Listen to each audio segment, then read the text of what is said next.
నమస్తే, welcome to V9 Telugu TV. ముందుగా ముఖ్యాంశాలు. గాజువాక వైసీపీ ఎమ్మెల్యే అభ్యర్థిగా నామినేషన్ వేసిన మంత్రి గుడివాడ అమర్నాథ్. భారీగా తరలి వచ్చిన కార్యకర్తలు, ప్రజలు. సంగం మండలంలో ఎన్నికల ప్రచారాన్ని నిర్వహించిన ఆత్మకూరు టీడీపీ ఎమ్మెల్యే అభ్యర్థి ఆనం రామనారాయణ రెడ్డి. భారీగా పాల్గొన్న టీడీపీ కార్యకర్తలు. గాజువాకలో భారీ ర్యాలీగా వెళ్లి నామినేషన్ వేసిన గాజువాక టీడీపీ, బీజేపీ, జనసేన కూటమి ఎమ్మెల్యే అభ్యర్థి పల్లా శ్రీనివాసరావు. నెల్లూరు జిల్లా సంగం చెక్ పోస్ట్ వద్ద ఓ కారులో అక్రమంగా తరలిస్తున్న 1,67,000 రూపాయల నగదును సీజ్ చేసిన పోలీసులు.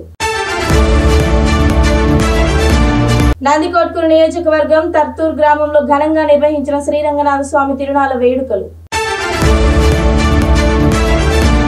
ఇక వివరాలకు వెళ్తే, గాజువాక నియోజకవర్గంలో వైసీపీ నామినేషన్ల సందడి కొనసాగింది. వైఎస్ఆర్ కాంగ్రెస్ పార్టీ నుండి మంత్రి గుడివాడ అమర్నాథ్ గాజువాక ఎమ్మెల్యే అభ్యర్థిగా నామినేషన్ వేశారు. నామినేషన్ వేయడానికి ముందుగా కొత్త గాజువాక నుండి తహసీల్దార్ కార్యాలయం వరకు కార్యకర్తలు, నాయకులు నడుమ భారీ ర్యాలీ చేపట్టారు. అనంతరం గుడివాడ అమర్నాథ్ మాట్లాడుతూ ఈ ఎన్నికల్లో వైసీపీ గెలుపు కోసం ప్రతి కార్యకర్త కృషి చేయాలని కోరారు. ఈ ఎన్నికల్లో ప్రజలు వైసీపీని భారీ మెజారిటీతో గెలిపించాలని కోరారు. గాజువాక నియోజకవర్గాన్ని రాష్ట్రంలోనే ఆదర్శ నియోజకవర్గంగా తీర్చిదిద్దుతానని అన్నారు. విశాఖ స్టీల్ ప్లాంట్ పరిరక్షణకు కట్టుబడి ఉన్నారని, గంగవరం పోర్టు కార్మికులు చేస్తున్న పోరాటానికి మా ప్రతి మద్దతు తెలుపుతానని, వారికి న్యాయం చేసే వరకు మా పూర్తి సహాయ సహకారాలు అందిస్తానని తెలిపారు. ముఖ్యమంత్రి వైఎస్ జగన్మోహన్ రెడ్డి గారి ఆశీస్సులతో ఈరోజు గాజువాక నియోజకవర్గ వైఎస్ఆర్ కాంగ్రెస్ పార్టీ శాసనసభ అభ్యర్థిగా నామినేషన్ దాఖలు చేయడం జరిగింది. గౌరవ ముఖ్యమంత్రి జగన్మోహన్ రెడ్డి గారి నాయకత్వంలో 2019 సంవత్సరంలో ఏ రకంగా రాష్ట్రంలో వైఎస్ఆర్ కాంగ్రెస్ పార్టీ ఘన విజయం సాధించిందో, మళ్ళీ రెండోసారి రాష్ట్రంలో వైఎస్ఆర్ కాంగ్రెస్ పార్టీ నాయకత్వాన్ని, జగన్మోహన్ రెడ్డి గారిని మళ్ళీ అధికారంలోకి తీసుకురావడానికి ప్రజలు ఎంత ఉత్సాహంగా ఉన్నారో అనేటువంటిది ఈరోజు జరిగినటువంటి నామినేషన్ ర్యాలీలో మీరందరూ కూడా చూసుంటారు. ఈ ప్రాంతంలో పుట్టి పెరిగినటువంటి వ్యక్తిగా గతంలో నా కుటుంబం నుంచి నా తాత, తండ్రి ఇద్దరు ప్రాతినిధ్యం వహించినటువంటి ఇదే నియోజకవర్గం నుంచి ఈరోజు ముఖ్యమంత్రి గారు నాకు అభ్యర్థిగా అవకాశం ఇవ్వడం, గడిచినటువంటి నెల రోజులుగా పెద్దలందరి తాలూకా సహకారం, స్థానిక శాసనసభ్యులు నాగిరెడ్డి గారు, మాజీ శాసనసభ్యులు వెంకటరామయ్య గారు, గురుమూర్తిరెడ్డి గారు, అలాగే ఉరుకుడు అప్పారావు గారు, అలాగే చాలామంది, నిన్ననే పులిస్ జనార్దన్ గారు, గౌరవ మాజీ మేయర్ గారు, వారు జాయిన్ అవ్వడం జరిగింది. ఇంకా నియోజకవర్గ వ్యాప్తంగా ఉన్నటువంటి ప్రముఖ నాయకులందరూ కూడా పెద్ద ఎత్తున పార్టీని విజయం వైపు నడిపించడం కోసం పడుతున్నటువంటి కృషి మీరందరూ కూడా చూశారు. తప్పకుండా ఏదైతే ఈ ప్రాంత ప్రజలు కోరుకుంటా ఉన్నారో, ఈ ప్రాంత ప్రజల తాలూకా ఆలోచనల్ని, ఆ తాలూకా ఆశయాలని, మరి ముఖ్యంగా గాజువాక నియోజకవర్గంలో ఉన్నటువంటి ప్రజల తాలూకా భవిష్యత్తుకి, ముఖ్యంగా ఈ ప్రాంత అభివృద్ధికి పూర్తి స్థాయిలో దోహదపడతామనేటువంటి విషయాన్ని కూడా ఎక్కడికి వెళ్ళినా సరే మనం చెప్పడం జరుగుతూ ఉంది. ఒక లోకల్ మేనిఫెస్టోస్తో కూడా ప్రజల్లోకి రావాలి. వారందరికీ కూడా స్థానికంగా ఉన్నటువంటి ఆలోచనల్ని మనం ప్రజల ముందు ఏ రకంగా నిలబెట్టుకుంటాము అనేటువంటి విషయాన్ని చెప్పాల్సినటువంటి బాధ్యత కూడా అభ్యర్థిగా నా మీద ఉంది. కాబట్టి తప్పకుండా ఆ విషయాలను కూడా త్వరలోనే ప్రజల ముందు పెట్టేటువంటి కార్యక్రమం చేయబోతా ఉన్నాం. ఏదైతే ముఖ్యంగా గాజువాక పారిశ్రామిక ప్రాంతంగా ఉందో, ముఖ్యంగా స్టీల్ ప్లాంట్ ప్రైవేటీకరణకి వ్యతిరేకంగా జరుగుతున్నటువంటి పోరాటంలో మొదటి నుంచి వైఎస్ఆర్ కాంగ్రెస్ పార్టీ చేస్తున్నటువంటి సహకారాన్ని మీరందరూ చూశారు. నిన్ననే ముఖ్యమంత్రి గారితో కూడా ముఖ్యమైనటువంటి కార్మిక నాయకులందరూ కూడా కలిసి మరొకసారి ప్రైవేటీకరణకు వ్యతిరేకంగా వైఎస్ఆర్ కాంగ్రెస్ పార్టీ నిలబడుతుందన్నటువంటి విషయాన్ని కూడా ముఖ్యమంత్రి గారి ద్వారా వారు కూడా ఉద్ఘాటించడం జరిగింది. వీటన్నిటినీ కూడా ప్రజలకు తీసుకెళ్తాం, ప్రజలకి చెప్పేటువంటి కార్యక్రమం చేస్తాం. గడిచినటువంటి 5 సంవత్సరాలుగా జరిగినటువంటి సంక్షేమం, అభివృద్ధి గురించి వారికి గుర్తు చేసేటువంటి కార్యక్రమం చేస్తాం. రానుటువంటి కాలంలో మరింత సంక్షేమం, అభివృద్ధి రాష్ట్ర వ్యాప్తంగా ఈ ప్రాంతాల్లో కూడా చేసేటువంటి దాన్ని కూడా సహకరిస్తామనేటువంటి విషయాన్ని కూడా తప్పకుండా ప్రజలకు చెప్పి ఘనమైనటువంటి విజయాన్ని రేపు గాజువాకలో వైఎస్ఆర్ కాంగ్రెస్ పార్టీ సాధిస్తుందనేటువంటి దానికి ఈరోజు జరిగినటువంటి నామినేషన్ ప్రక్రియ నామినేషన్ ఘట్టం ఏదైతే పెద్ద ఎత్తున వేలాది మంది గాజువాక నియోజకవర్గ వ్యాప్తంగా నలుమూల నుంచి వచ్చి విజయవంతం చేశారో వారందరికీ కూడా హృదయపూర్వకంగా మరొకసారి మీ ద్వారా వచ్చినటువంటి ప్రతి ఒక్క వ్యక్తికి, అభిమానికి, కార్యకర్తకి, నాయకుడికి అందరికీ కూడా హృదయపూర్వకంగా కృతజ్ఞతలు, ధన్యవాదాలు. మరి ముఖ్యంగా మీ అందరికీ కూడా సహకరించినటువంటి మీడియా మిత్రులకు, పాత్రికేయ మిత్రులకు అందరూ కూడా మరొకసారి హృదయపూర్వకంగా ధన్యవాదాలు, కృతజ్ఞతలు తెలియజేసుకుంటాం. సంగం మండలం వంగళ్లు, జంగాల కండ్రిక, మర్రిపాడు గ్రామాలలో మాజీ మంత్రి ఆత్మకూరు టీడీపీ ఎమ్మెల్యే అభ్యర్థి ఆనం రామనారాయణ రెడ్డి ప్రజాగలం ఎన్నికల ప్రచారాన్ని నిర్వహించారు. ప్రచారంలో ఆనం రామనారాయణ రెడ్డికి టీడీపీకి నాయకులు, కార్యకర్తలు అడుగడుగున ఘన స్వాగతం పలుకుతూ పలువురు నాయకులు భారీ గజమాలలతో సత్కరించి హారతులు పట్టి గుమ్మడికాయలతో దిష్టి తీశారు. ప్రచారంలో ఆనం రామనారాయణ రెడ్డి ప్రజలకు అభివాదం చేస్తూ ముందుకు సాగారు. ఈ ఎన్నికల ప్రచారంలో రామనారాయణ రెడ్డి ఆధ్వర్యంలో వంగళ్లు గ్రామ సర్పంచ్ రామయ్య వైసీపీ నుండి టీడీపీలో చేరారు. అనంతరం ఆనం రామనారాయణ రెడ్డి మాట్లాడుతూ ఈ ఎన్నికల్లో చంద్రబాబు నాయుడు విడుదల చేసిన 6 సూత్రాల ప్రణాళిక ప్రజలకు ఎంతో ఉపయోగకరమని అన్నారు. ఈ 5 సంవత్సరాలు పాలించిన వైసీపీ ప్రభుత్వం చేసినవన్నీ దగాలు, మోసాలని విమర్శించారు. నేను ఎమ్మెల్యేగా ఉన్న సమయంలో నియోజకవర్గాన్ని ఎంతో అభివృద్ధి చేశానని చెప్పారు. ఆత్మకూరు టీడీపీ ఎమ్మెల్యేగా నన్ను, ఎంపీగా వేమిరెడ్డి ప్రభాకర్ రెడ్డిని అత్యధిక మెజారిటీతో గెలిపించండి ప్రజలను అభ్యర్థించారు. ఈ కార్యక్రమంలో టీడీపీ నాయకులు ఆనం రంగమాయూర్ రెడ్డి, టీడీపీ మండలం కన్వీనర్ గుండ్లపల్లి శ్రీనివాసులు యాదవ్, వంగళ్లు దేవస్థానం చైర్మన్ రఘురామయ్య, మాజీ జెడ్పీటీసీ చంద్రశేఖరయ్య, మోహన్, భరత్ రెడ్డి, హరిరెడ్డి, జనార్దన్ రెడ్డి, భీమేశ్వర్ రెడ్డి, పార్థసారథి రెడ్డి, హజరత్, షాబ్దాన్, బాణా శ్రీనివాసులు రెడ్డి తదితరులు పాల్గొన్నారు. ఈ రోజు ఉదయం నుంచి ఈ గ్రామాల్లో పర్యటిస్తూ వైఎస్ఆర్ కాంగ్రెస్ పార్టీ ప్రభుత్వం జగన్మోహన్ రెడ్డి ముఖ్యమంత్రిగా ఆయన వైఫల్యాలను వివరిస్తున్నప్పుడు ప్రజల్లో ఒక స్పందన ఉంది. వాస్తవాలు ఇవన్నీ, అన్ని విధాలా మోసపోయారు. మేము మమ్మల్ని మోసం చేసి 5 సంవత్సరాలు కాలం గడిపారు. ఏ రకమైన న్యాయం మాకు జరగలేదనే మాట ఇవాళ ప్రజల్లోంచి పెద్ద ఎత్తున స్పందిస్తూ ఉన్నది. అలాగే తెలుగుదేశం పార్టీ చంద్రబాబు నాయుడు గారు ఇచ్చినటువంటి సూపర్ 6 ప్రణాళికను కూడా వివరించడం జరుగుతుంది. ఆ సూపర్ 6 ప్రణాళిక కూడా చాలా బాగుంది.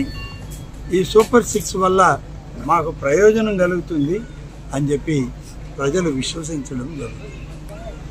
ఈ 18 రోజుల మా ప్రచారం ఒకవైపు అధికార పార్టీ యొక్క వైఫల్యాలను ఎండగడుతూ, తెలుగుదేశం ప్రభుత్వం అధికారంలోకి వస్తే చంద్రబాబు నాయుడు గారు ముఖ్యమంత్రి అయితే నరేంద్ర మోడీ గారి సహకారం, పవన్ కళ్యాణ్ గారి సహకారంతో ఏ విధమైన పరిపాలన అందిస్తాము, సంక్షేమం, అభివృద్ధిని ఏ విధంగా జోడెడ్లలాగా పరిగెట్టిస్తామనేది ఇవాళ ప్రజలకు వివరిస్తూ ముందుకు సాగుతున్నాం.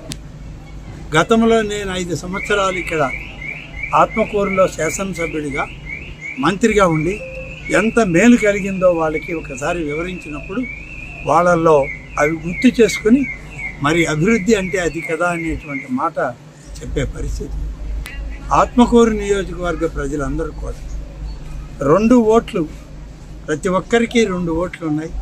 2 ఓట్లు కూడా సైకిల్ గుర్తుంటుంది. సైకిల్ గుర్తుకు ఓటేయండి. వేమిరెడ్డి ప్రభాకర్ రెడ్డిని పార్లమెంట్ అభ్యర్థిగా, అలాగే శాసనసభ అభ్యర్థిగా ఉన్న మమ్మల్ని ఇద్దరిని గెలిపించి మీకు సేవ చేసేటువంటి ఒక్క అవకాశం మాకు ఇవ్వండి అని చెప్పి కోరుతున్నాం. రాబోయేటువంటి ఈ ఎన్నికల్లో ఆత్మకూరు నియోజకవర్గమే కాదు, ఈ రాష్ట్రంలో అత్యధిక స్థానాలు Telugu Desam party, Bharatiya Janata party, Janasena party 3, Narendra Modi గారు, చంద్రబాబు నాయుడు గారు, పవన్ కళ్యాణ్ గారు కలిసి ఉమ్మడి కూటమి అభ్యర్థుల యొక్క విజయం సాధించడం జరుగుతుంది.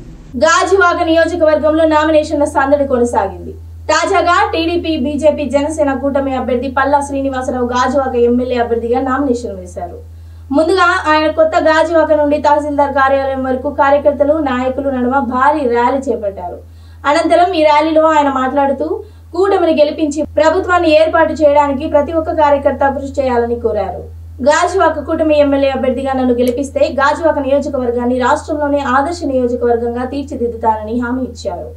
అలాగే విశాఖ స్టీల్ ప్లాంట్ పరిరక్షణకు కట్టుబడి ఉన్నానని, గంగవరం పోర్టు కార్మికులు చేస్తున్న పోరాటానికి మా పూర్తి మద్దతు తెలుపుతున్నానని, వారికి న్యాయం చేసే వరకు మా పూర్తి సహాయ సహకారాలు అందిస్తామని తెలిపారు. మరి ఈరోజు నేను తెల్లవారి 9:45 నుంచి కూడా మేము ఊరేగింపుగా ఇక్కడికి రావడం జరిగింది. ఇక్కడ ఎక్కడ చూసినా ప్రతి ఒక్క కార్యకర్తకి కూడా చాలా ఉత్సాహంగా పాల్గొనడం జరిగింది. అంటే మీకు ప్రతి ఒక్కరిలో కూడా ప్రతి కార్యకర్త నాయకుడు అటు జనసేన, తెలుగుదేశం, బీజేపీ ప్రతి ఒక్కరు కార్యకర్తల లోపల ఒకలాంటి జోష్ ఉంది. ఈ జోష్ మాకు విజయం చేకూరుస్తుందనే నమ్మకం మాకుందని చెప్పి తెలియజేస్తున్నాను. ఈరోజు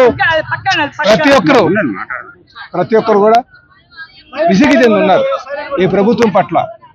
ఎక్కడో ఒక అణచివేతకు గురయ్యాం, ఎక్కడో ఒక దగ్గర దోపిడీకి గురయ్యాం, రేపు పిల్లల భవిష్యత్తు నాశనం అయిపోబోతుందేమో అని ఒక భయంతో ప్రతి ఒక్కరు కూడా భావించేటట్టుగా కనిపిస్తున్నారు. ఈరోజు స్వేచ్ఛ వచ్చింది, రేపు మన భవిష్యత్తు నిర్మాణం చేసుకోబోతున్నాం, ఉమ్మడి కుటుంబంకి ఓటేస్తే బాగుంటుందనే ఆలోచనతో ఈరోజు ప్రతి ఒక్కరు కూడా చూస్తున్నారని చెప్పి సందర్భంగా తెలియజేస్తున్నాను. నాకు ఖచ్చితంగా విజయం చేకూరుస్తారని చెప్పేసి గాజువాక ప్రధానికి నాకు విజయం అందిస్తారనే ఒక నమ్మకం, చాలా విశ్వాసం ఉంది. ఈరోజు జనసేన కార్యకర్తలు అందరూ కూడా చాలా ఉత్సాహంగా చిన్న పొరపచ్చులు ఉన్నప్పటికీ కూడా అన్ని కలుపుకొని ఉమ్మడి లక్ష్యం ఈ జగన్మోహన్ రెడ్డిని ఇంటికి పంపించడం, వైసీపీని ఇంటికి పంపించడం, 5 సంవత్సరాలుగా దోపిడీకి గురైనటువంటి రాష్ట్రాన్ని కాపాడుకున్న ఒక సింగిల్ ఎజెండాతో అటు తెలుగుదేశం, బీజేపీ, జనసేన నాయకులు ఉన్నారని చెప్పేసి సందర్భంగా తెలియజేస్తారు.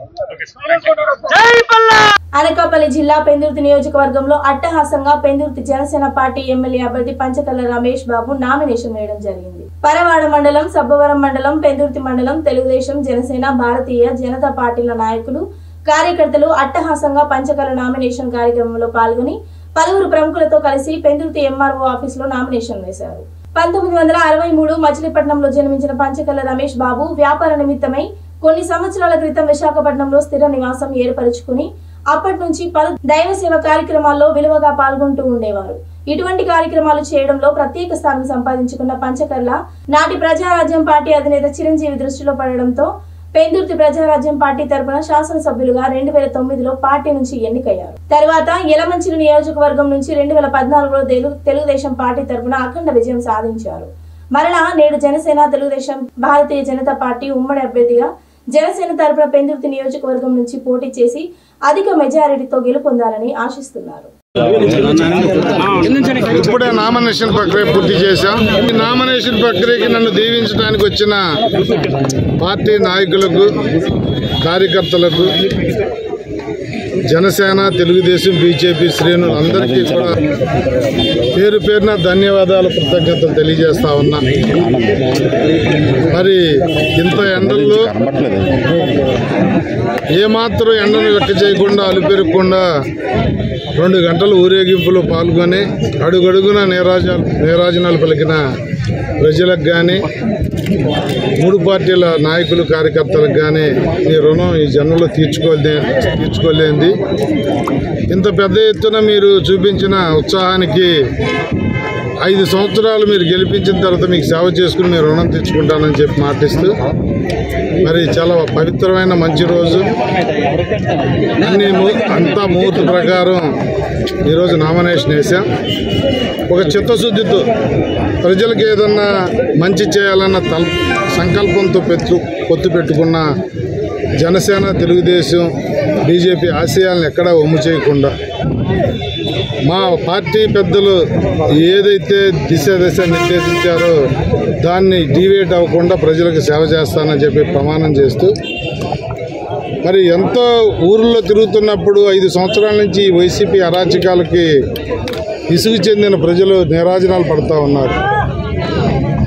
కక్ష సాధింపు చర్యల్లో కానీ, వాళ్ళ భూములు కొట్టేయటం కానీ, ల్యాండ్ పూలింగ్లో విపరీతంగా అవకతవకలు కానీ, పేదవాడికి ఇచ్చే భూములు సెంటు స్థలంలో జరిగిన అవకతవకలు కానీ, జేఎన్ఎన్ఆర్ఎం అవ్వచ్చు, టిడ్కో అవ్వచ్చు, ఇళ్లలో జరిగిన అవకతవకలు కానీ, ప్రతి వాడికి అడుగడుగున కష్టాలు కడలి చేశారు 5 సంవత్సరాల నుంచి.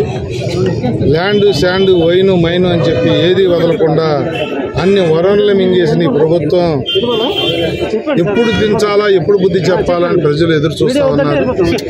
తప్పకుండా 20 రోజుల్లో బ్రహ్మాండం వంటి తీర్పును ఈ రాష్ట్ర ప్రజలు ఇవ్వబోతా ఉన్నారు. పెందుర్తిలో అయితే మేము ఇప్పటికి 20% ప్లస్లో ఉన్నాం సర్వేల్లో. అంటే ఇంకా అది రోజు రోజుకి పెరుగుతుంది తప్ప గత ఎమ్మెల్యే కానీ గత ప్రభుత్వం కానీ చేసిన తప్పిదాలన్నీ కూడా నిన్ననే ఒక మీడియా మిత్రుడు ఒక ఆయన అంటా ఉన్నాడు, మిమ్మల్ని గెలిపించేది వైసీపీ అనండి అని. ఆ విధంగా ప్రజల్లో ఇసిగి వేశారున్నారు. వాలంటీర్స్ని ఎంత ఘోరంగా వాడుకుని ఇప్పుడు ఆ ఉద్యోగాలకు రాజీనామా చేయమంటున్నారు. చంద్రబాబు నాయుడు గారు మేము అధికారంలోకి వచ్చిన వెంటనే 5,000 10,000 చేస్తాం జీతం, క్వాలిఫైడ్ ఉంటే గవర్నమెంట్ ఉద్యోగాల్లో తీసుకుంటామని చెప్పినా కూడా నిర్దాక్షిణ్యంగా వాళ్ళ జీవితాలతో ఆడుకుంటూ వాళ్ళ కార్యకర్తలుగా పనిచేయించుకోవడం కోసం రాజీనామా చేయమంటారు. కొంతమంది అది నమ్మి తెలుగుదేశం, జనసేన, బీజేపీ ప్రభుత్వం వస్తే పథకాలు రద్దు చేస్తాయని వాళ్ళతో చెప్పించటం అనేది అమానుషం. పథకాలు రద్దు చేయటం కాదు, ఇంకా మెరుగ్గా ఇచ్చే బృహత్తరమైన కార్యక్రమంతో మేము ముందుకెళ్తా ఉన్నాం. పెన్షన్ 4,000 ఇస్తాం, వికలాంగులకు 6,000 ఇస్తాం, మహిళలకు బస్సుల్లో ఉచిత ప్రయాణం, సంవత్సరానికి 3 గ్యాస్ సిలిండర్లు ఫ్రీ, 16 సంవత్సరాల నుంచి 50 సంవత్సరాల మహిళలకు నెలకు 1,500 పెన్షన్ లాగా, 50 సంవత్సరాలకే 65 సంవత్సరాలు పెన్షన్ వేసిన 50 సంవత్సరాలకి కుదించటం, రైతుకి సంవత్సరానికి 20,000 ఇవ్వటం, అలాగే ఒక బిడ్డను చదివిస్తున్న జగన్మోహన్ రెడ్డి సంవత్సరానికి 15,000 ఇస్తుంటే మేము ఎంతమంది బిడ్డలు చదువుకున్నా ఇంట్లో అన్ని 15,000 ఇవ్వటం అనేది ఒక బృహత్తరమైన కార్యక్రమం. జగన్మోహన్ రెడ్డి రద్దు చేసిన అన్న క్యాంటీన్ల దగ్గర నుంచి, కార్పొరేషన్ల దగ్గర నుంచి, కార్పొరేషన్ నిధుల దగ్గర నుంచి అన్నిటినీ కూడా మళ్ళీ మేము తెరుస్తాం. ఏదైతే జగన్మోహన్ రెడ్డి ప్రభుత్వం వైట్ రేషన్ కార్డులు రద్దు చేసిందో, ఇంట్లో ఉద్యోగం ఉందో, పిల్లడికి ఉద్యోగం ఉందనో, పెద్దిల్లు ఉందనో, కరెంటు బిల్లు ఎక్కువ కడుతున్నారో ఆయన చాలా కార్డులు ఏరేశారు. వాళ్ళందరినీ పునరుద్ధరించే కార్యక్రమం కూడా చేస్తామని మాటిస్తాను. మరి ముఖ్యంగా ఈరోజు ఇక్కడ ఈ ర్యాలీలో ఇచ్చిన వాగ్దానం, బహిరంగ సభలో మాట్లాడింది, ఇక్కడున్న పంచగ్రామాల సమస్య కానీ, ఉడా భూముల సమస్య కానీ, అలాగే కొండవాళ్ళ ప్రాంతాల్లో ఉన్న వాళ్ళు పట్టాలు ఇప్పించడం, మౌలిక వసతులు కల్పించడం కానీ, ఇతర ఏదైతే టిడ్కో ఇళ్ళు ఆపేశారో అవన్నీ కూడా పాత లిస్టు ప్రకారం పునరుద్ధరణ చేయటం కానీ, సంవత్సరం లోపే గతంలో ఈ ఎమ్మెల్యే అదీప్ రాజు పంచగ్రామాల సమస్య పూర్తి చేయకపోతే ఓటు అడగడానికి రాను అన్నాడు. ఇప్పుడు మళ్ళీ తగుదనమ్మా అని వచ్చి ఓటు అడుగుతూ ఉన్నాడు. నేను చెప్తా ఉన్నాను, నేను వచ్చిన 5 సంవత్సరాల్లో పంచగ్రామాల సమస్య తీర్చకపోతే ఓటు అడగటానికి వస్తే, ఓటు అడగడానికి రావడం కాదు, ఓటు అడగటానికి వస్తే చెప్పుతో కొట్టమని చెప్పి నేను అడుగుతాను. నాకు చిత్తశుద్ధి ఉంది, నాకు నిజాయితీ ఉంది, చేయగల సత్తా ఉంది. మాటలు చెప్పి గారడీలు చేసి 5 సంవత్సరాలు ముఖ్యమంత్రి కానీ, స్థానిక ఎమ్మెల్యే కానీ ప్రజలను మోసం చేశారు. మేము 5 సంవత్సరాల్లో ఈ సమస్యలన్నింటినీ పూర్తి చేస్తాం. ప్రజలకి ఆనందాన్ని, సుఖాన్ని, సంతోషాన్ని, ఉద్యోగ ఉపాధి అవకాశాలను ఇస్తామని చెప్పి తెలియజేస్తాం. సుపరిచితుడు, అత్యంత ఇష్టమైన వ్యక్తి పంచగల్ల రమేష్ బాబు గారి నామినేషన్ తరలి వచ్చిన జనానికి, మహిళలకి, యువతకి ప్రత్యేకంగా తెలియజేసుకుంటూ అదీప్ ఇంటికి పంచగల్ల గారు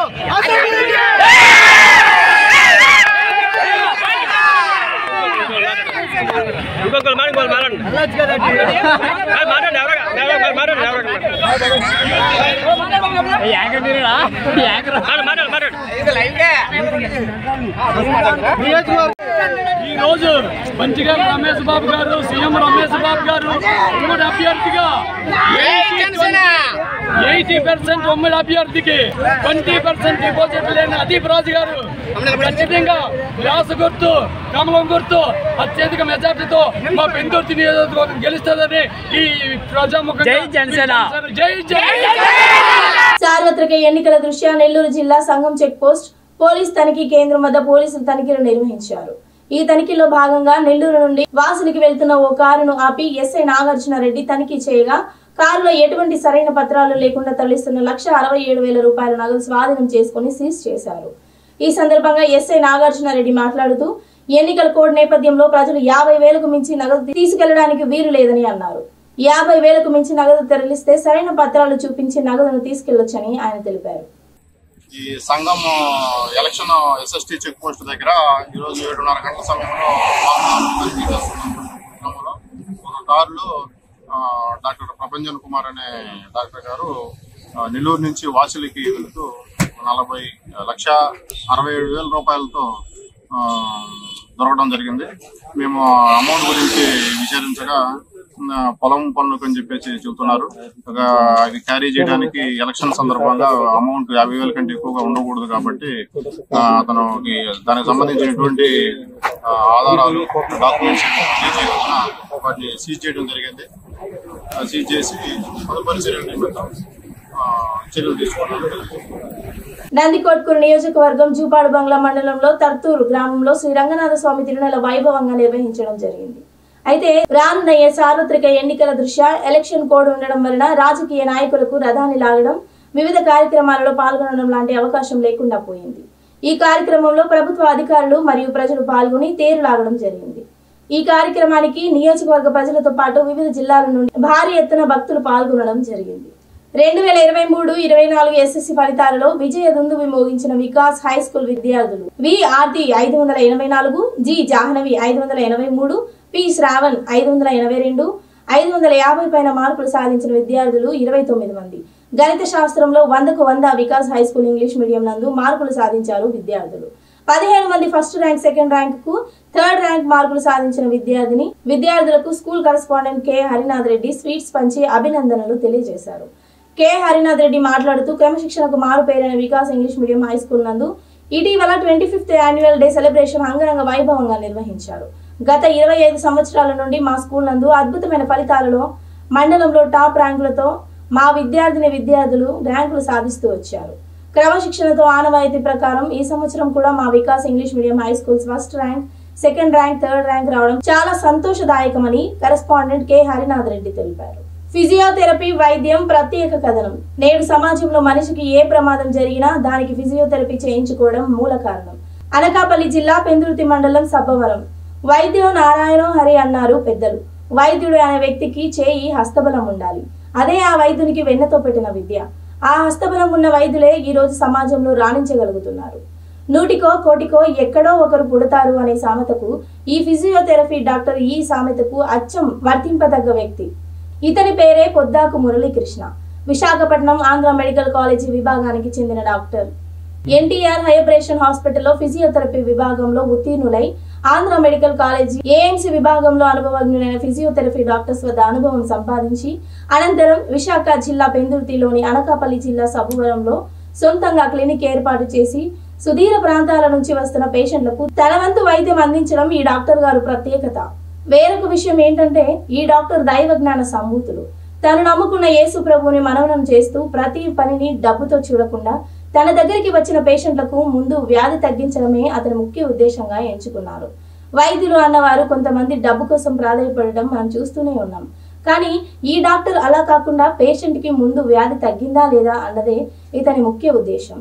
అందుకే ఈ రోజు సుదూర ప్రాంతాల నుంచి కూడా వచ్చిన ఈ డాక్టర్ దగ్గర ఫిజియోథెరపీ చేయించుకున్న వారు చాలా మంది ఉన్నారు. ఫిజియోథెరపీ అనే వైద్యం వెలుగులోకి రాకముందు చాలా మంది పక్షవాతం వస్తే అలా మంచం మీద పడి ఉండి లేచి చివరికి ప్రాణాలు కోల్పోవలసిందే తప్ప ఆ వ్యాధికి నయం లేదు. కానీ నేడు వైద్య శాస్త్రంలో అనేకమైన కొత్త వెలుగులో రావడంతో చాలా మంది ఈ ఫిజియోథెరపీపై ఆధారపడి జీవితాన్ని శుభములు చేసుకుంటున్నారు. చాలా మంది ఇప్పుడు కాలు విరిగినా, చెయ్యి విరిగినా, శరీరంలో ఏ భాగం విరిగిపోయినా దానికి ముఖ్యంగా ఫిజియోథెరపీయే అవసరం పడుతుంది.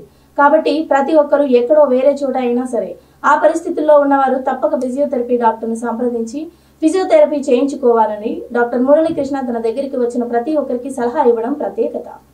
నా పేరు మురళీకృష్ణ అండి. నేను ఫిజియోథెరపిస్ట్ని. మరి నేను 2010 నుంచి రిలీవ్ అయ్యాను. అప్పటి నుంచి ఫిజియోథెరపీ రంగంలో నేను దాదాపు 13 సంవత్సరాలుగా పనిచేస్తూనే ఉన్నాను. మరి ఫిజియోథెరపీ వచ్చిన తర్వాత మరి చాలా మంది మొక్కల్లో పెరాలసిస్ పేషెంట్స్ కానీ లేకపోతే బ్యాలెన్స్ పేషెంట్లు కానీ లేకపోతే ఆర్థోపెడిక్ సర్జన్ ప్రాక్టీస్లో కానీ లేకపోతే రీప్లేస్మెంట్స్ అది కూడా దాంట్లో కూడా చాలా ప్రాముఖ్యత తీసుకుందండి. ఫిజియోథెరపీలో ఎక్కువగా మ్యాక్సిమం ఏంటంటే పెరాలసిస్ అన్నది ఏంటంటే ముందు వచ్చినప్పుడు అయితే 5 సంవత్సరాలు బ్రతుకోరేమో, ఎందుకంటే సరైన వైద్యం లేక వాళ్ళు మంచానికి ప్రయత్నమైపోయేవారు. కానీ నేడు దినాల్లోనే ఫిజియోథెరపీ అన్నది రావడం వల్ల వాళ్ళ లైఫ్ స్టైల్ పెంచుకుంటున్నారు. జీవితాంతం వాళ్ళు మళ్ళీ వాళ్ళ కార్యక్రమాలు చేసుకుంటున్నారు, వాళ్ళ పనులు చేసుకుంటున్నారు, వాళ్ళు ఉద్యోగాలు వెళ్తున్నారు, చాలా మంది మ్యారేజ్ కూడా చేసుకుంటున్నారు. చక్కగా వాళ్ళు ఫిజియోథెరపీ వృత్తి చాలా బాగా పనిచేస్తున్నారు అంటూ ఆశిస్తున్నాను. దాంట్లో కూడా ఫిజియోథెరపీ వల్ల ఈరోజు ఆధునిక ప్రపంచంలో చాలా మంచిగా ఏంటంటే వాళ్ళ జీవనం అనేది బాగుంది. ఎందుకంటే 7 దినాల్లో ఏది వాడినా సరే సైడ్ ఎఫెక్ట్స్ చాలా ఎక్కువ ఉన్నాయి. ఫిజియోథెరపీలో ఏంటంటే సైడ్ ఎఫెక్ట్స్ అన్నది ఉండవు. ఎందుకు ఉండవు అంటే ఇది ఒక మాన్యువల్ గా చేస్తాం, లేకపోతే ఎలక్ట్రోథెరపీ ఉపయోగించి వాళ్ళకున్న పెయిన్ తగ్గిస్తాం. మేము మెడిసిన్ మాత్రం ఉపయోగించాం. మెడిసిన్ ఉపయోగించడం వల్ల ఏంటంటే ఎటువంటి దుష్ప్రభావాలు ఉంటాయి ప్రతి దానికి కూడా. ఫిజియోథెరపీలో ఏంటంటే దుష్ప్రభావాలన్నీ ఉండదు. ఓన్లీ ఫర్ ఎక్సర్సైజ్ ద్వారా వాళ్ళకి ఉపశమనం కలిగించగలుగుతాం పెయిన్కి అయితే. అలాగే పేషెంట్స్ కూడా ఫిజియోథెరపీ విన్న తర్వాత చేసిన తర్వాత వాళ్ళంతా హ్యాపీగా ఫీల్ అవుతున్నారు ఫస్ట్. ఎందుకంటే మీరు ఇక్కడికి వస్తే చేస్తారండి, లేకపోతే ఎవరైనా ఇంటికంటే విలేజ్ లో రాలేని మనుషులు వాళ్ళ దగ్గరికి వెళ్ళి చేసే అవకాశం కూడా ఉందా? మీరు మీ దగ్గరికి రావాలా పేషెంట్?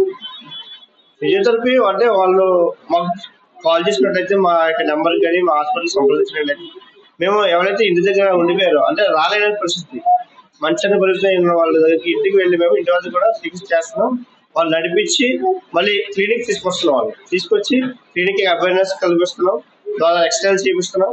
దాని ద్వారా వాళ్ళ అదే మంచి పరిమితి అవ్వకుండా వాళ్ళు లెగిసి స్వచ్ఛంగా వాళ్ళ పనులు వాళ్ళు చేసుకోగలుగుతున్నారు. మీరు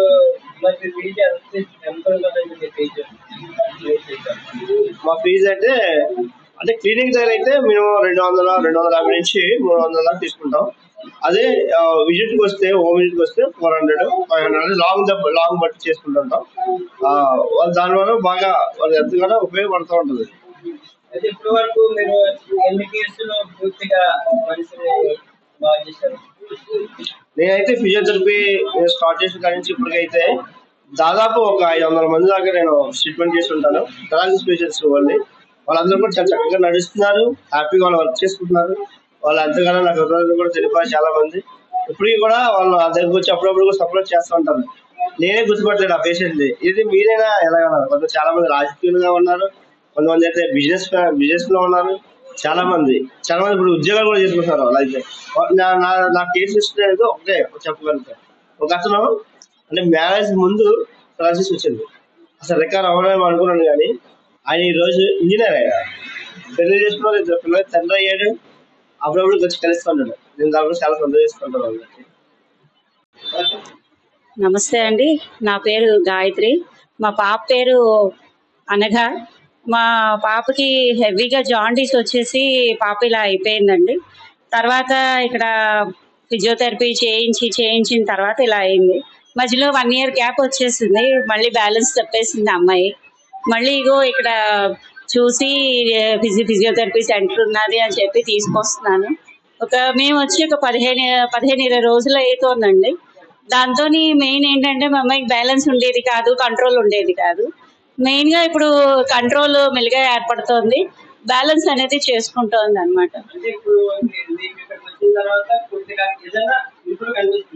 ఇంప్రూవ్మెంట్ అయితే ఉందండి. మెయిన్ బ్యాలెన్సింగ్ అవుతుంది, తర్వాత కంట్రోల్ వస్తుంది మెల్లిగా. చాలా హైపర్గా ఉంటుందండి, చాలా ఫాస్ట్ అనమాట. ఏ పని చేసినా పరిగెట్టేస్తుంది, బాగా పట్టుకోవడానికి వీలు కాకుండా అయ్యేది. ఇప్పుడు అంత ఫాస్ట్గా ఉండట్లేదు. మా అమ్మాయికి కూడా సిపి అండి, సెరెబ్రల్ పాలసీ అమ్మాయి. సో ఇలాంటి పిల్లలకి మాకు ఇలాంటి పిల్లలు ఉన్న తల్లిదండ్రులకి వీళ్ళు ఇలాగ మాకు హెల్ప్ చేస్తున్నారంటే చాలా బాగుందండి. మాకు ఫుల్ సపోర్ట్ ఇస్తున్నారు అనమాట. ఎందుకంటే మిగతా ఫిజియో సెంటర్లోని ఇలాంటి పిల్లలకి చేయరు. మెయిన్గా ఈ సిపి, ఆటిజం ఇలాంటి డిజేబుల్ పిల్లలకి చేయరు ఎక్కువగా. సో వీళ్ళు వాళ్ళ ఇదిగా తీసుకొని, ఓన్ ఛాలెంజ్గా తీసుకొని బాగా సపోర్ట్ చేస్తున్నారు. ఇవి వాళ్ళ అప్డేట్స్. తిరిగి నెక్స్ట్ బులెటిన్లో మళ్ళీ కలుద్దాం. Until then keep watching V9 Telugu TV.